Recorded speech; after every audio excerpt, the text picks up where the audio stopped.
Good morning, everybody, and welcome back to today's episode of Derek Invests. I'm your host, Derek Miller. What we're going to talk about today, we're going to talk about the recent price drop in indexes, how you evaluate those price drops. So there's three components to any drop in price that are going to give you a good idea of how far price should drop, okay? How extreme the drop should be, and then is it going to turn into something else? Those three components are volume, price, and gaps on the chart. Gaps specifically when you're dealing with an index, but that can roll right into individual stocks as well.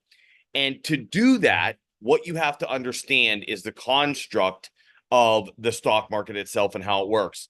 And I'm not going to go on and on about this, but you have to understand one thing.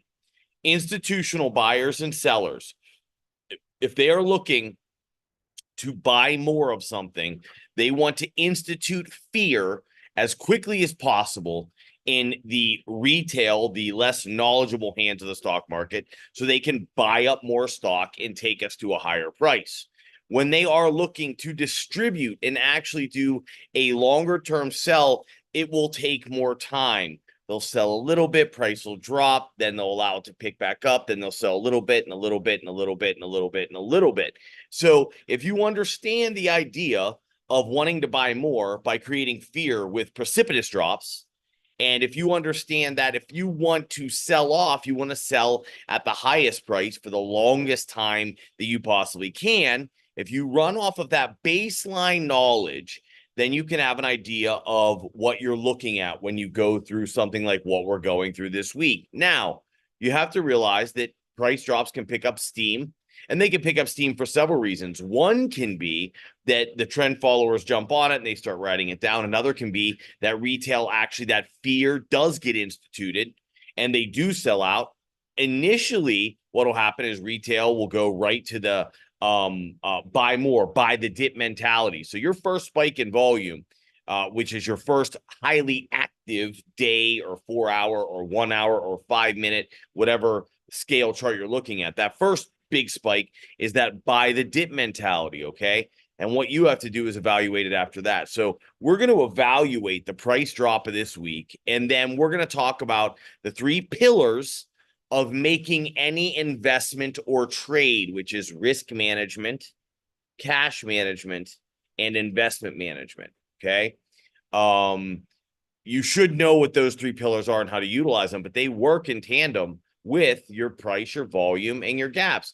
So let's just get into it a little bit about what has happened this week and what we can see coming and how we can forecast what's coming a bit. And then we could say, okay, here's what I should do. Here's what I should do. Here's what I should do. Everybody's very different, but the point of these videos, I think I have put enough out there that my forecasting and my accuracy rate is high enough that if you don't realize I know what I'm doing, you should tune out now, or just go through my Twitter feed. All right. Now, to some degree, I suppose that can be hard if you're really just think you're going in there and don't worry about it. Listen, my accuracy is there. I put up charts with dates. I put target dates. I put target prices. Right now, my accuracy rate on every chart I'm putting up is around 80 to 85%. I do longer term charts. I do intermediate term charts. I do short term charts. I can change that time frame because the methodology that I utilize is the methodology utilized by every trader known to man for the last 100 years, and you keep it really basic. I don't look at RSI. I'll look at relative strength, but I will generate the relative strength. I don't look at lagging indicators. I don't look at RSI. I don't look at moving averages. I don't look at Bollinger Bands. I don't look at Fibonacci. I don't look at any of that. And the reason is all that stuff looks backwards and it's easily disproven as much as it's proven. Good day traders might have that stuff on their chart to verify what they already know, but the likelihood that they're using that on a day-to-day basis and they're successful is very small. You'll be successful 80% of the time because that 80% of the time, the market's moving in an upward trend. But when a bear hits or when a swift market pullback hits, you'll give all your gains back because you'll just keep buying. You have no idea when it's going to stop. You'll just keep expanding your Fibonacci's to longer term time frames, and you'll just give all your money back.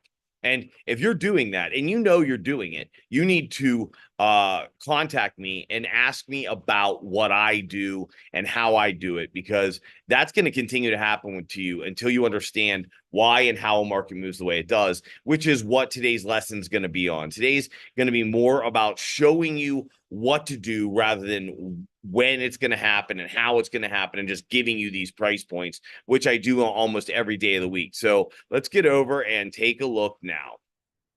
Here we are. Okay, so this is the NASDAQ right now. I believe it opened up about a percent. Now it is up 60 bips or so, okay? Why are we so interested in volume? Let's talk about the three pillars first. Why are we so interested in volume? Well, one, it's trading activity. That is the footprints of institutional money. Trading activity is the footprints of institutional money. I don't need to repeat that again. There's only one group of people that can generate ridiculously elevated levels of volume in any index in the world, and that is institutional money. Now, I want to show you something. You see this stuff at the bottom? This is your volume. For those of you that don't know, or maybe you're new to this, this is your volume. This was boop, boop, boop, yesterday, okay? Or this was Wednesday, as a matter of fact. Yeah, was that volume on Wednesday? Yeah, that volume's on Wednesday. Now I want to show you something. That is the top of the volume. That's how high it was on Wednesday. I'm going to put this in red. Okay, there we go. So that's how high volume was on Wednesday. Now look at this, and you tell me if that's an outlier as far as volume goes.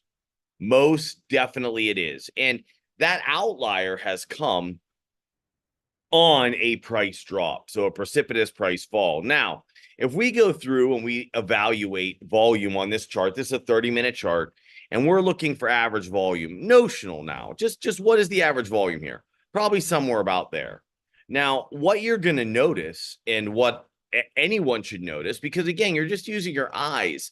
This isn't, you're not trying to figure, you're not sitting here doing math on how much more volume, what percentage more volume is it? This big giant bar here, I don't know, 3 or 4 times more volume, right? You have one of these back in June. Now, the difference is it's after a price fall, and it's pushing price back to almost the level it dropped from.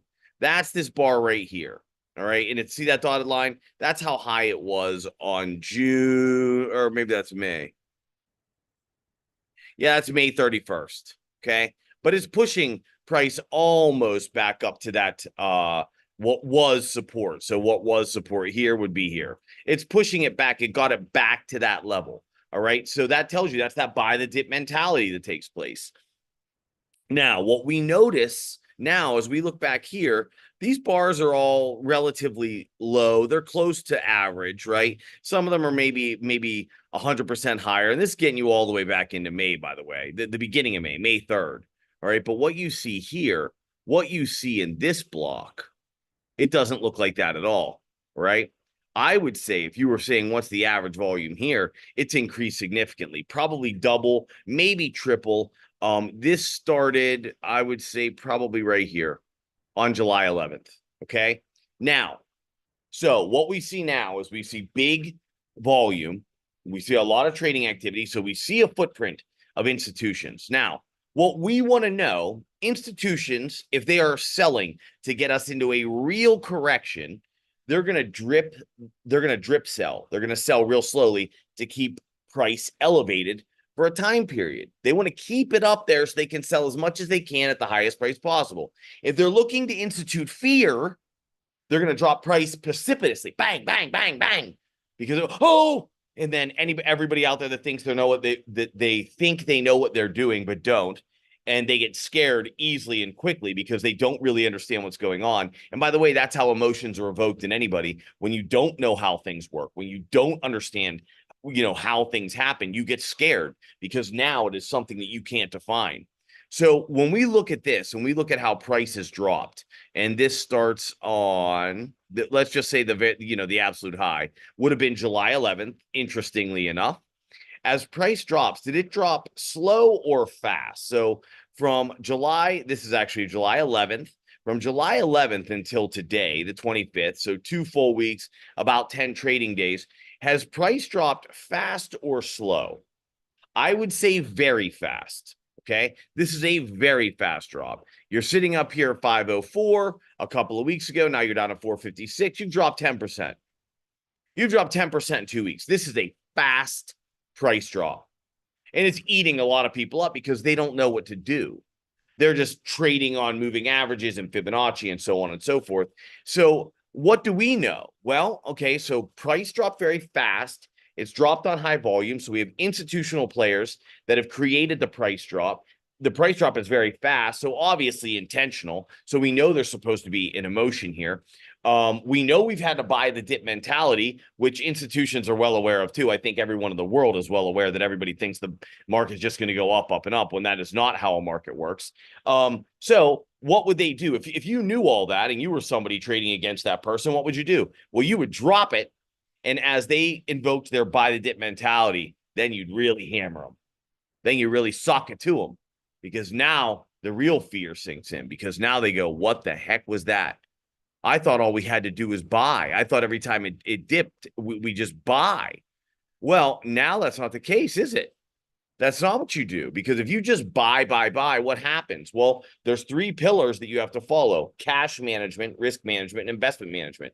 Now, on a cash management front, you've probably blown your wad, so to speak, by now, meaning you've thrown all the dice you have at the table. You see a 3 or 4 or 5% pull down, and you're used to just buying a dip. You're going to throw a lot at it, probably most of the cash that you have. Let's be fair and honest here, everybody. You're going to throw most of your cash. That's a ginormous mistake.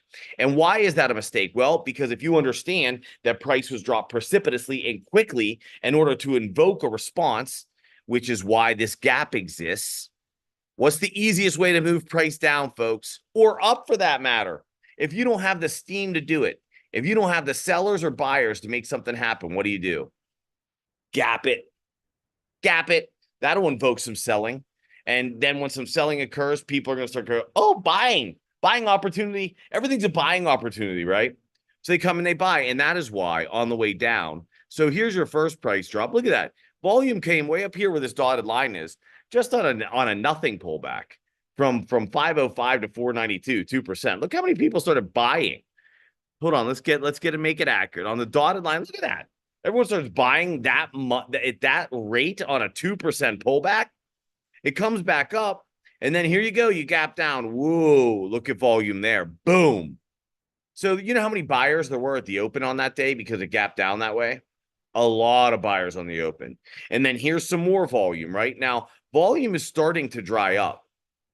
And what you get is a little bounce. Volume dries up again. Why? Because there are no actual institutional buyers at this level. So what do you do now? You gap that son of a buck again. Look at this. How do you generate more fear? Now, let me show you something. As the price drops down further, what do you get? You get this massive amount of volume. This is people that were buying here and here, selling because they have no idea what's going on. Now they're starting to panic.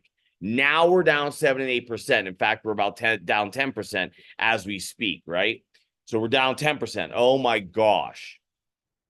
Now they start to sell. In a longer term time frame, if we were looking at a daily chart or a weekly chart, and you were looking at 08 and 09, this would be your capitulation bar. This would be technically capitulation. Then what should happen is one of two things. If we're starting a new trend to a downward direction, and this is where I love Elliott Wave. I don't follow Elliott Wave as a forecasting mechanism, but it's a great way to determine which way trend is going and if trend's reversing. If it's moving in a 5-wave pattern and it has flow, wave 3 being the strongest wave, right? So wave 1 is in trend, wave 3 is in trend, the strongest wave, and then wave 5 is in trend. It should be your weakest wave, and it should reach either the lowest price point if it's a trend down or the highest price point if it's a trend up. That Elliott Wave will give you flow. And if you know anything about Elliott Wave, and you know wave 3 is the strongest, you also know it's the longest. And it always carries two gaps, a gap in wave 1 and a gap in wave 3. And wave 5 will go lower than wave 3. And it's a great way to determine trend. I can tell you right now, when you look at this 1, 2, and this being 3, this would be a gap in your wave 1. You got to bounce. This is your wave 2. Now you have a 3, a 3, 4. and you should have your 5. We should reach a new low before we begin to rally at this point. Now, I had put a forecast out on Monday. I thought when this gap pulled down, when we had this initial gap, I go, oh, it should be back there by next week, which would be Tuesday. I said, oh, we'll be back at 490 by Tuesday on the NASDAQ. Now, if you look at that forecast alone and you don't know what you're doing, then you don't realize that, hey, it can pick up momentum. You will fill the 490 gap, but now you are extended. So this gets us into, now we've evaluated, how do we know if a price drop is going to become something bigger, or if it was used to invoke a level of fear so that institutions could simply pick up more shares. This, to me, looks like an example of institutions invoking fear to pick up more shares, period. I'm leaving it right at that. This does not look like a trend change to me at all. Now, if this is me, and because of who I am, on this initial price drop, let's just say I was, okay, back up. We also know one other thing, regardless of what type of price drop this is, you will always have a second chance. It will always return from the level that it broke out from. So it broke, was previous resistance back here. See back here, these 2 points? This is your previous resistance. It broke out. It had to retest. It failed to retest, okay? So now your support level is up here at that 490. You will always have a second chance at 490. Now, how close do you want to play it to that 490? So on a bounce, you should have a chance at 490. It depends how greedy you are. Me, I am not all that greedy. So what I would probably be fine with is about 488.50 on a bounce. But I bought, right? So this came down, and I said what I would have waited for. I'll tell you exactly what I would have bought. I have no problem with it because for me, it wouldn't be a mistake. I build 10% positions initially. So what I would be doing on the way down is building a 10% position. Upon the bounce, I would scale out 5%. And when I got back up here, I would build another 5%. I would build on my position. I would have sold half the fall, right? And then here's what would happen. If it broke through this support level and got to 500, so from 488.50 to 500, I'd close out the position. However, if it did not, I would build back 5% more on the next price drop because that would indicate a trend change. If I'm moving fast, I apologize. I don't want this video to go beyond 30 minutes. So for me, my risk management is I'm building a 10% position on the way down. I can tell you right now, this is where let me make sure I'm being accurate here. I would have not bought here on this initial drop. No, not a chance. I would have waited for a bounce, which I didn't really get. So probably as it came back in, this is where I would have started buying again, which would be July 18th. It would have been somewhere in this price level here, which is about 476.50 on this bounce right here. I would have been building to the downside without a doubt. I would have been building to the downside. I'd have probably, because we were of this buy the dip mentality, when we didn't get a bounce, I would have definitely been building into the position here, scaling in. Right now, I can tell you that I would call this a wave 3. I would have already sold off half of the drop at this point, without a doubt. I would have sold off half. So if I did get to 10%, which in this drop I would have, for me, about every percent drop I get on an index, especially the NASDAQ, because the NASDAQ has bigger drops, every percent I get in drop, I'll usually add 2% to a position. That's me, okay? So if the NASDAQ were to drop 5% from this initial fall, I would probably already be 10% in, all right? Why? Because I understand gaps. Gaps are nothing but price targets. So I know 490 is in play. So for me, the further it falls, the more I like it. I will tell you that I don't wait for bottoms. I believe it should break this, what is this level? 455.90. I believe it should break this, okay? I would say it should probably come into like, I don't know. Here you go, 452.50 probably. But I'll tell you right now, I won't wait for that. So as this drops, I would already be sitting in a 5% position right here because this is capitulation. This is traders and retail that didn't understand what was going to happen, selling without a doubt. That created this little bounce. Institutions are going to come back down. They're going to check for supply. How much volume is down there? Are there still guys holding stock that we can buy? Can we pick up more shares?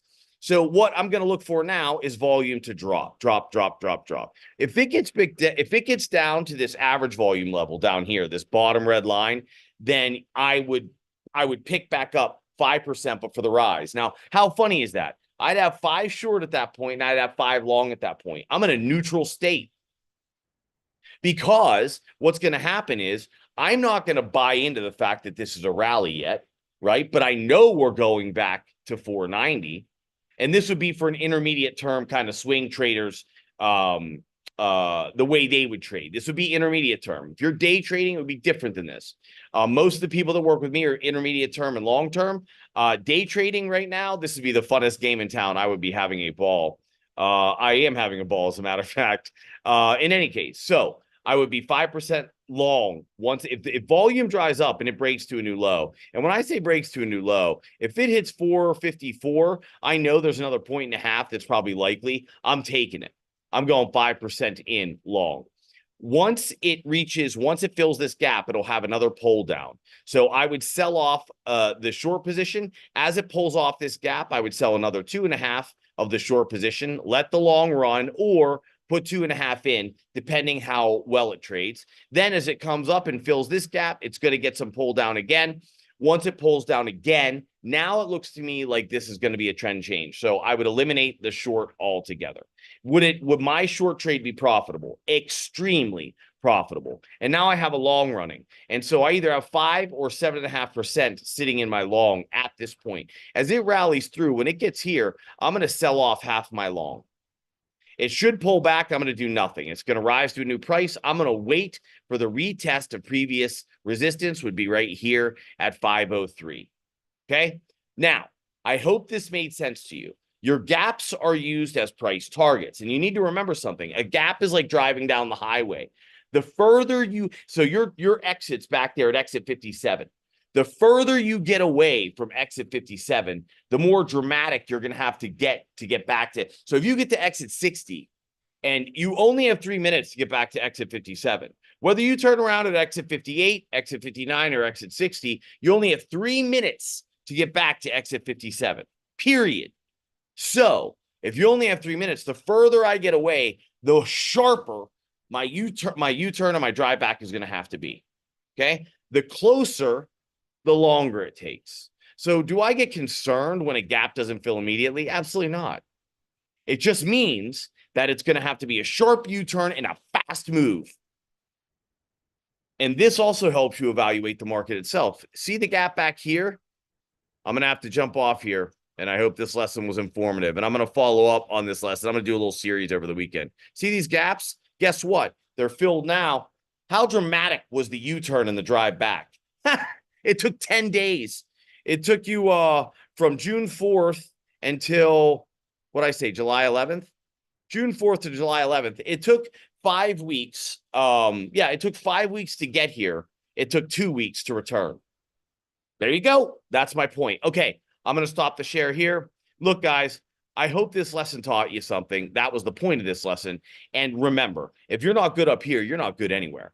Okay? Get outside, smile, see the sun. Fake it till you make it if you're having a bad day, all right? Bad days turn around. You haven't failed yet. You're batting 1,000. I believe in you. I'm rooting for you. If you're interested in the lesson I just taught right now, that's just the tiniest piece of the masterclass and the one-on-ones that I do to help folks accurately forecast their trading and investing, whether it's extremely short-term, intermediate-term, long-term, doesn't matter. This transcends those things, okay?